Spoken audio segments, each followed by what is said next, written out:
ఇంకో glass almost నిండొచ్చింది, ఇది కూడా నిండింది.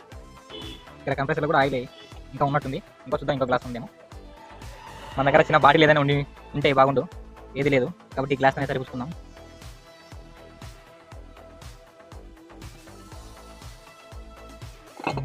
చూడండి ఇంకా ఏం లేదు, దాదాపుగా 2.5 గ్లాస్ ఆయిల్ అయితే ఈ కంప్రెసర్లో ఉంది.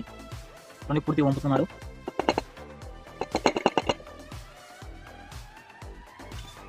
చూడండి మొత్తం 2.5 గ్లాస్లో వచ్చేసింది ఆయిల్ మొత్తం. ఇంకా ఏం కూడా ఈ కంప్రెసర్లో ఆయిల్ అనేది లేదు. చూడండి ఆయిల్ పూర్తిగా పతలాగా అనేది అయిపోయింది. దీనికి కారణం కంప్రెసర్కు హోల్ పడడం వల్ల వాటర్ లాగేసింది అండ్ డస్ట్ పార్టికల్ కూడా ఆయిల్లో మిక్స్డ్ అయిపోయినాయి. చూడండి ఒక ఫ్రీజర్ బాక్స్కు హోల్ వేయడం వల్ల ఆయిల్ లేక వాటర్ లీక్ అయింది.